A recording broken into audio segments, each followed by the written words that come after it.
Sundar Pichai is one of the most important business people in the world because he is the CEO of Alphabet, the parent company of Google, which means he is involved in so many aspects of our lives. He has given an interview to the BBC where he's asked some really big questions like, is the economy at risk because there's a massive bubble around investments in AI? Can we trust the results that AI gives us?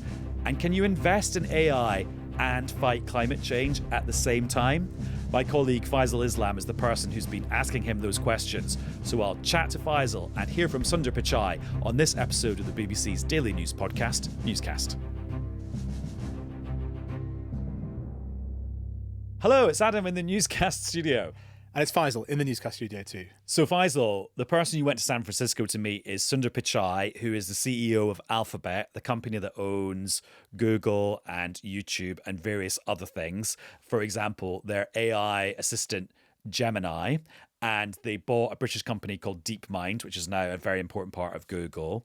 And Sundar Pichai is in his 50s, classic Silicon Valley look, those little thin black glasses, wears the quarter zip top. He sits at the top of this company that is worth trillions, that is in a massive fight for the future against its rivals like Microsoft and OpenAI, who are the people that invented ChatGPT. He's also thinking about, how is America, where the company's based and funded, going to compete with China, where they're trying to win the race too? And of course, he does loads of business and loads of investment in Britain, and the British government's trying to work out where it's going to fit in all of this. And then the other battle that not necessarily him, but lots of the people in Silicon Valley are fighting is against economics, because there's loads and loads of investors' dollars flowing into the technology, but it's all quite speculative because this technology isn't delivering actual physical financial returns for everybody yet. And there's been some wobbles in the American stock market on that basis in the last couple of weeks.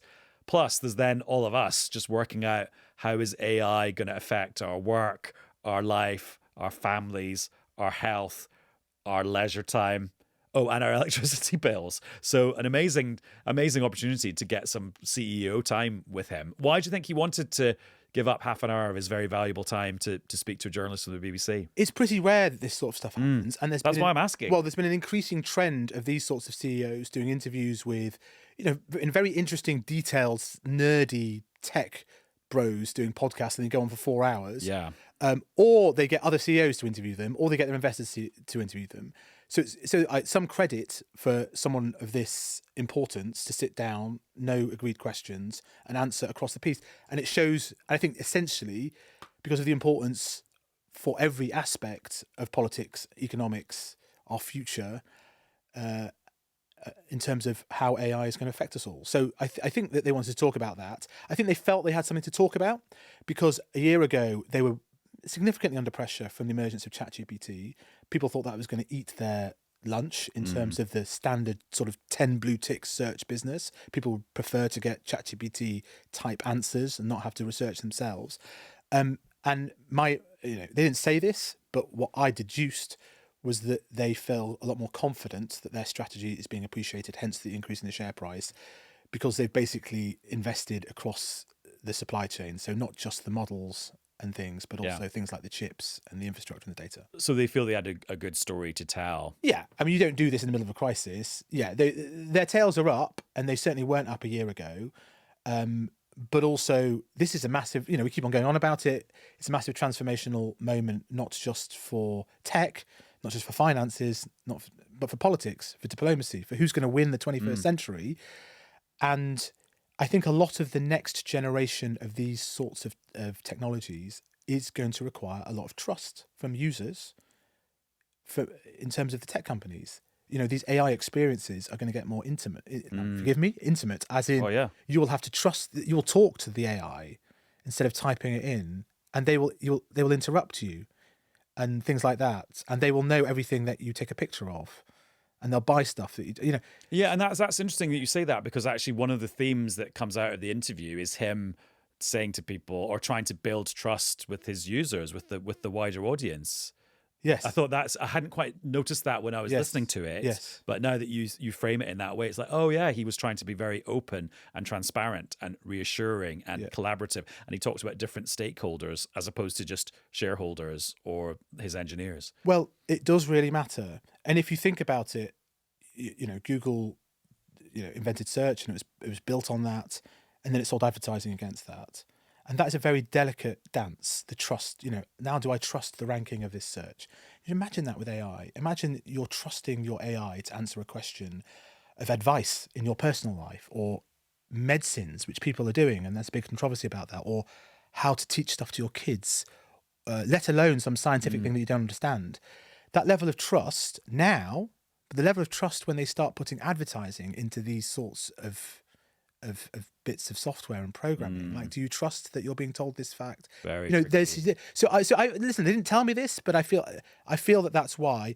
I think that the team at the top of Google also saw a piece I've discussed with you that I did, which was pretty techie, but I felt it was very important to tell, which was the story of this Taiwan semiconductor manufacturing, TSMC, that make all the chips in the world. Yeah. They'd moved a factory to America, Donald Trump, you went to see. which I went to see.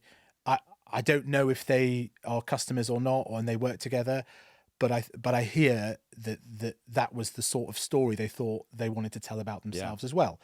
So it's a nice tribute to some of the journalism of the teams at the BBC. Absolutely. So Sundar Pichai is the CEO of Alphabet, which is the parent company that owns Google and lots of other services that we use, including YouTube and presumably lots of things we lesser mortals have never even heard of. Gmail, Obviously, I've heard of that one. And Gemini, which is their AI offering, and they've just at 4:00 today released the new version of that.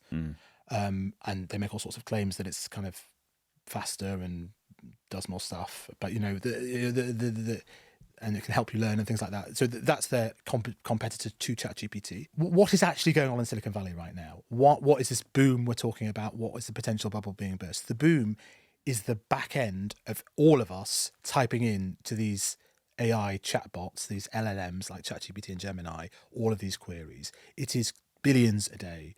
The back end of that is a whole load of machinery, data centers, and chips. And these chips, there's literally a story about, I think it was Elon Musk and Larry Ellison begging Jensen Huang, who we've talked about before. And Larry Ellison is the boss of Oracle, a huge big tech firm, which actually is not necessarily a household name. No, but he's important. It is, yeah. But at some sushi restaurant near the HQs that I talked about, just begging them for chips. We want 100,000. We want 1 million. And so what Google has, that I have to say I wasn't really across until a month or so ago, was that they have their own supply of these chips. So the money is going in to build out the chips and data centers, and that requires all sorts of trade-offs. We'll talk about it in a minute: climate change, water, all this sort of stuff. There is an insane rush. Gold rush doesn't quite get it all around the world, but especially in America, to build this stuff out. But there's also, like, you need to get your hands on the chips. And so in that regard, Google, suddenly there's a new appreciation for the fact that they've got what are called, if you want to know, TPUs, tensor processing units, that can compete or be on a par with those NVIDIA chips. So that is one of the stories. It's a very techie story, but like, I feel like, especially on Newscast, we can just like, what is it? What is the core thing that causes us all to be able to type a query about some academic topic that we don't understand? Oh yeah, because actually, as a user, does it actually happen? Yeah. It seems like a bit of magic. Yes, but actually, there's a huge amount of technology and geopolitics and money that goes into that simple query. Yes, and I'll tell you what, we take it for granted. We take it for granted that we can type in and up comes this answer. But like, when you see the physical infrastructure build out, when I ask the questions, and this man, who's really top 2 or 3 important people in this world, across the world, explain the sheer extent of the amount of investment going in, it really hits home. It really hits home, the effort that needs to be if you're going in, if you're serious about this, but also the consequences, foundational consequences to our lives that may occur. Well, he explains very well the scale of the investment that's happening now compared to the scale of the investment in the recent past. So let's listen to how he does that. One way to think about the scale is what we are all investing in capital to build out the infrastructure that's needed for artificial intelligence. maybe 4 years ago, Google was spending less than $30 billion per year. This year, that number is going to be over $90 billion. And if you collectively add what all the companies are doing, we have well over $1 trillion of investment going in building the infrastructure for this moment. And one way I think about it is in the next couple of years, we'll end up building what we probably built in the past 10 to 20 years. So hopefully, just in a couple of years. That's right. So that gives you the scale at which this is ramping up. Yeah, that just gives you a sense of the scale of how much money is pouring into this tech. Absolutely. And so that was, 90 billion a year is a huge amount, treble what they were doing before. And he has this figure that there's $1 trillion going in terms of the US. These are mind-boggling sums. I mentioned that the market capitalization of these big firms is now 15 trillion. And that has been the frenzy in US markets. And again, even if you take the financial consequences of that, that is what's kept the US economy buoyant during a period of profound uncertainty under the Trump tariff trade war issues. It's been hugely impactful. But actually, the economic consequences of this gold rush, of all this money flowing into one type of technology and a handful of firms, that has consequences, as you discussed with Sundar Pichai. And the obvious question is around the whole of this country and the whole of the world right now is it a bubble? Look, there are two ways of thinking about the question. I look at the actual progress we are making in terms of the model capabilities, and the progress is palpably exciting. And people are using this, and we are deploying it in our products. Consumers are excited about using it. We are giving it to companies. They are using it to make their companies better. So you see real demand, and we are constrained in our ability to serve that demand. So, and given the potential of this technology, the excitement is very rational. It's also true when we go through these investment cycles, there are moments we overshoot, right, collectively as an industry. We can look back at the internet right now. There was clearly a lot of excess investment, but none of us would question whether the internet was profound or did it drive a lot of impact. It's fundamentally changed how we work digitally as a society. I expect AI to be the same. So I think it's both rational, and there are elements of irrationality through a moment like this. So just decode what he's talking about there. So irrationality, is that what people betting too much on the technology, and actually once the bets get too large, you're heading for a stock market crash and loads of people lose their money? Yeah. So listen, a general proposition like a technology can be investable. The railways, the internet, AI now, and you can see that it's going to win overall. Tulips 500 years ago. Yeah. But at the same time, that doesn't mean that every prospect in that market is going to win, or indeed, all the majority of prospects in that market is going to win. Most will fail. And if we go back to the dotcom bubble, which was the dotcom experience, so we're talking 25 years ago when I first cut my teeth in journalism. Some of us will remember that the likes of Amazon's share price fell to $6. Everyone was laughing about how stupid all the dotcom stocks were. Pets.com was one of the most valuable companies in the whole world. I wrote my first long read about something called worldofruit.com, which was selling bananas on the internet, which seemed a tricky business model, I have to say. But Amazon is still around and worth trillions, right? Google was around and was just about to float, and is, as we are describing, is worth $3.5 trillion. It's doubled more or less in the past 6 or 7 months. So that's what he was talking about. If you like, some proportion of the edges of this, or is it a large proportion? He wasn't really going to be drawn upon that. It has elements of irrationality. So most of it's real. He said that they can't even serve all the demand that they have. He's also saying it's real for us. Maybe it's not real for that guy over there. Now, who's that guy? What Google does, what Amazon does, what Microsoft has, is that they have loads of revenues from sales of software and ads and the like. Google, as I said, is making $100 billion a quarter. They're investing a huge proportion of that straight into AI. What is happening elsewhere is that they're borrowing the money, and they're borrowing money increasingly exotic debts, evoking some memories of what happened during the financial crisis in 2008 with mortgages. And people are just asking the question. You mean exotic as in sort of configured in a way that they could potentially be a bit dangerous and a bit kind of fine if invented. everything if the Yeah. parties keeps going, no problem. But as soon as Yeah. people start saying, how much revenue have you actually got? Can you actually afford? They look safe, but they're actually quite risky. Is your interest going to cover this? Are people actually paying for all this AI search enough to justify how much you're paying to build it out? We're going to ask these questions. So those, and then I think there is some questions, and I saw this when I was out in Silicon Valley, about the sort of apparatus around the maker of ChatGPT, OpenAI. It's done a fabulous job of building amazing amount of users, and it's got incredible technology, and it's got incredible partners.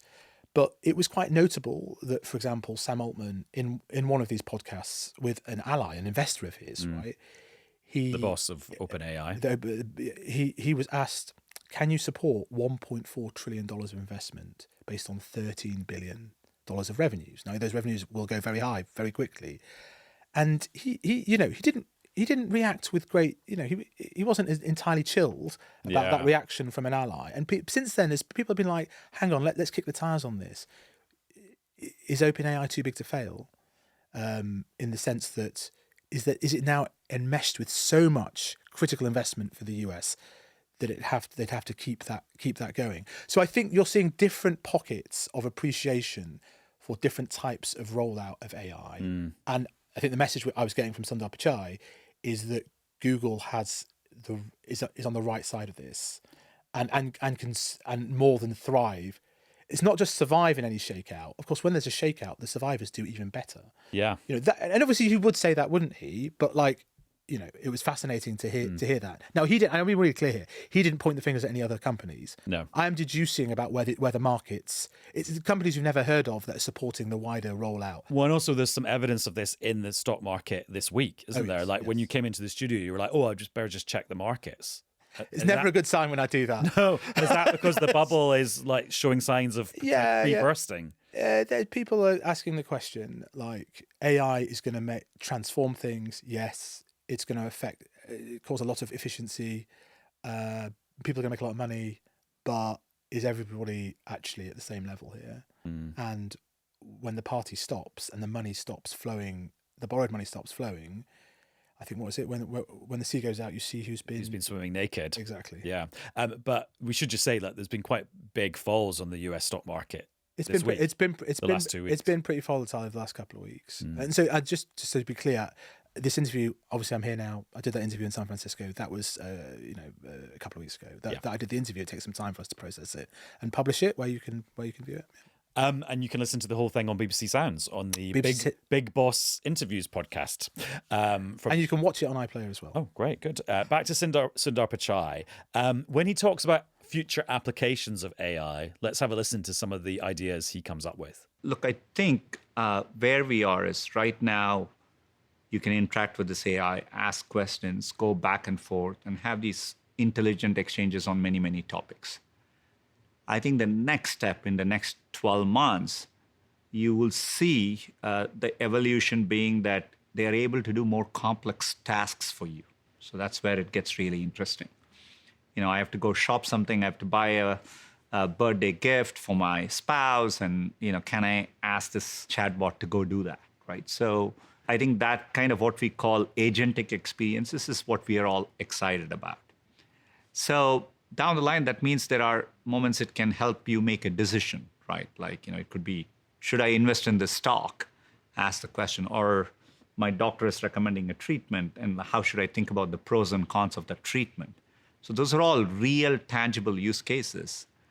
So I think there is still work to be done to unlock those capabilities, but that's the journey which has been so exciting to see. And it's back to your point about intimacy. So buying a present for a loved one, deciding what to do with your savings, maybe disagreeing with your doctor about what they've diagnosed you as having. Like, yeah, that is intimate. Yeah. And trust will be essential. And I think from what I've seen of their new product, Gemini 3, the function they're focusing a lot of hope in is education and learning. In particular, like parents with their kids. Now, that's a big call, right? There's a big backlash against using screens. There's a lack of trust in what the big tech companies have done on social media. This is a very different Education is normally the role of the state. Well, in this country. Well, let's just think through the consequences of that, Adam. And certainly in some of the uses I have seen, you'll now get into a situation where school is just a sort of metronome of kids' lives, and they're being pushed at home to like pursue a speed of education via using judicious use of AI, and sorry, that's a key question, their own sort of personalized educational pathways. Some schools are doing this too. It could be, I think it will be hugely transformative, and it is starting to be seriously transformative. That's just one example of it. There's all sorts of ethical questions. Clearly, I didn't get to ask the Google chief about this, but there has been some concern about, I mean, sounds bizarre, about AI boyfriends and girlfriends and advice about like mental health issues, which is really, there's going to be really sad stories about that. So, like, I don't know if we're fully, there's been loneliness epidemic. Some people are finding comfort from what AIs can tell them. Let me give you one slightly more cheerful example that I would never have expected. I now find myself, in my occasional ignorance, loving going to museums with subjects I don't know much about. Like I went to the Ashmolean and I saw in Oxford, and I don't know much about the old vases and all that sort of stuff, and the I know Islamic calligraphy and all this sort of stuff. But I suddenly, you were an expert, and then I could say, can you do a little treasure hunt around this museum with 10 items for my daughter who's 12 years old? Like, amazing, right? And you can bring things alive. So weekends with the Islams. Doesn't she just want to watch K-pop Demon we were Hunters? we were on the way up to Old Trafford to watch my football team, I should say, and it was a little brief stop off. But yes, a bit too old for that. Yeah, fair enough. So I'm not sure what the age range for K-pop Demon Hunters is. Just everyone under 18 is obsessed with it. Okay, let's then talk about some of the other issues. You mentioned climate change. Yeah. I mean, everyone now knows AI and data centers use up a lot of electricity and a lot of water. Let's listen to what you and Sundar Pichai had to say about that.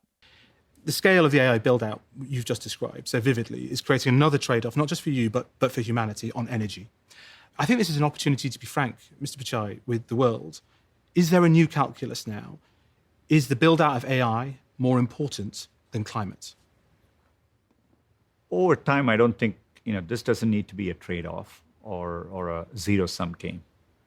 I think one of the things I'm excited about, because the energy needs through this transformation is so immense, we, as well as others, we are investing to develop new sources of energy. We just finished signing the largest corporate purchase for nuclear fusion energy with Commonwealth Fusion Systems. We have many purchase agreements for energy from small modular nuclear reactors. We're using geothermal energy in our data centers. So the amount of dollars, R&D dollars, capital investments going in these new sources of energy, I think will actually accelerate.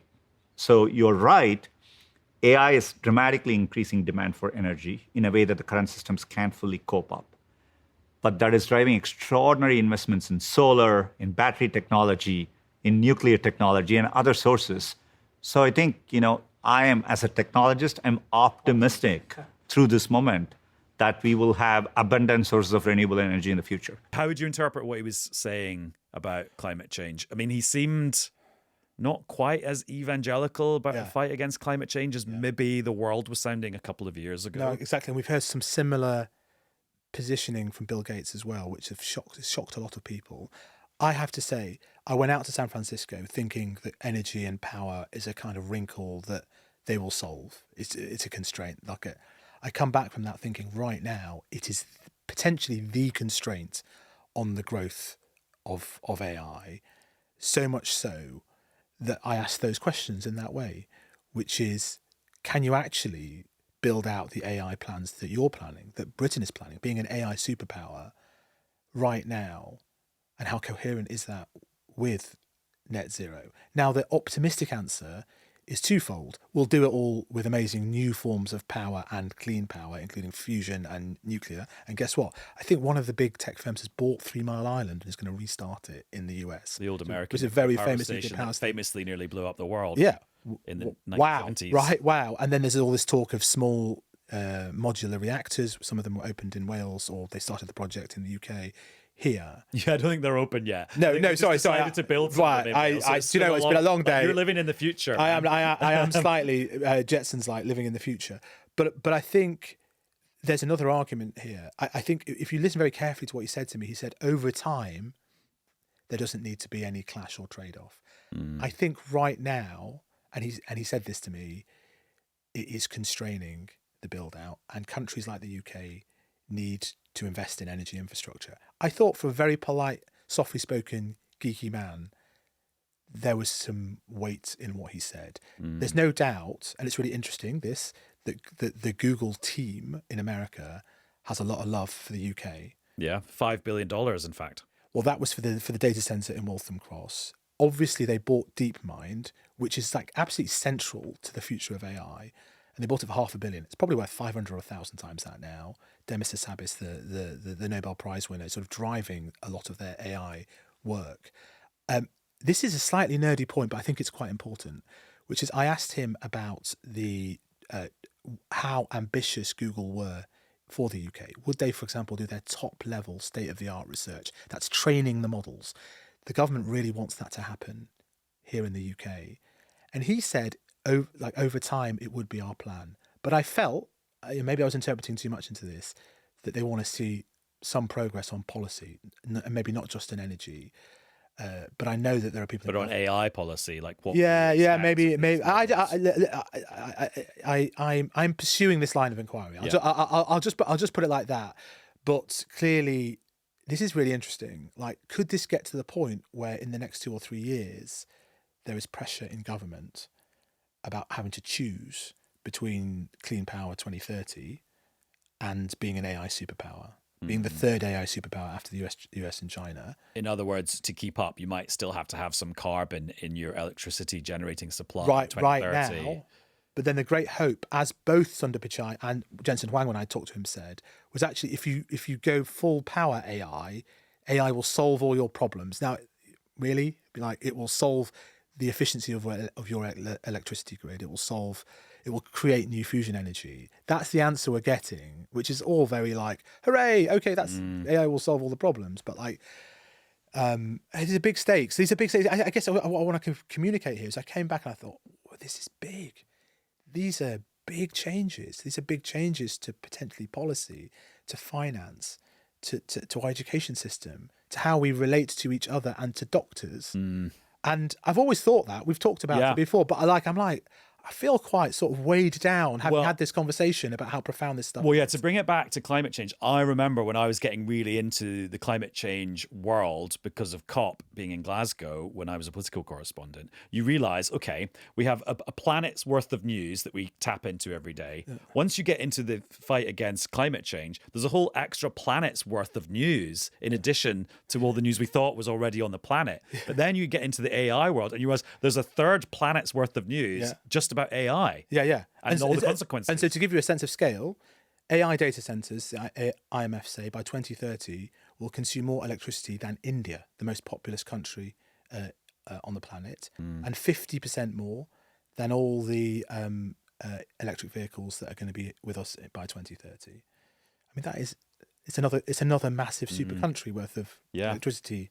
So interesting. Thanks for bringing the interview to us, Faisal. Can I just say the funniest bit, though, for me was when Sundar Pichai talks about the fact that Alphabet, his company, does a bit of everything. So that means they can all join it up, which is good business for them and helps them develop even better technology. And he says, it's everything from soup to nuts, which is like the most 1920s British phrase. Is it? About how, it's from 1920s. And I think it's like Laurel and Hardy. I had no idea what he was talking about. Yes, I was just, it's the sort of thing that really old people say. I thought you'd go from nuts to soup. I thought he was like. No, it's basically when you have a huge meal and you start with soup, and then you go through all the courses, fish, and you end with nuts. Whatever, and you end with nuts. I start with nuts. Well, there you go. It is nuts, but yes, what they were trying to call it was the full stack strategy, and I was like, no one's going to understand what that means. From soup to nuts. And they came up with soup to nuts. But it's just so funny hearing like this incredibly tech bro guy. Although he's actually not a real tech bro. He's much more.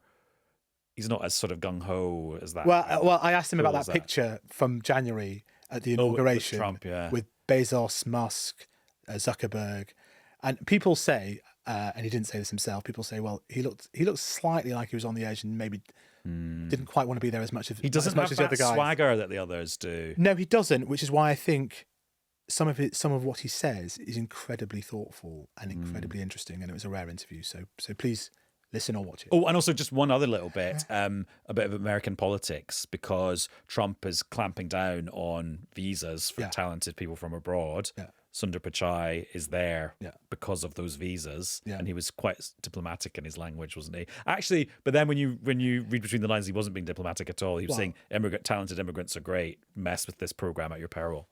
He was pretty clear that they had led to Nobel Prizes, they led to great AI breakthroughs, and will sort through the issues in these proposals to greatly crack down on H-1B visas. But astonishing to think, not just him, but so many of America's top tech leaders did indeed hold that H-1B visa that's now being cracked down on. We'll end the conversation soon, but it's just so interesting, and I want to extract maximum value from it. There's that great bit where you say, when I spoke to you a couple of years ago, you didn't tell me that you were working on this amazing general purpose technology that you could chat to the AI, like Gemini, which is their version of ChatGPT. Yes. What else have you got in the bunker Yes. that you just aren't even dropping hints about? Yes. And he said he pointed towards the Waymos, which is the self-driving Driverless cars, which were whizzing around in in sort of test form round the Googleplex. So let's just leave this here, because I then put to him quite an amusing story, which was about the fact that they started honking the cars at each other totally randomly, and people were saying, "Are they alive? Are they communicating?"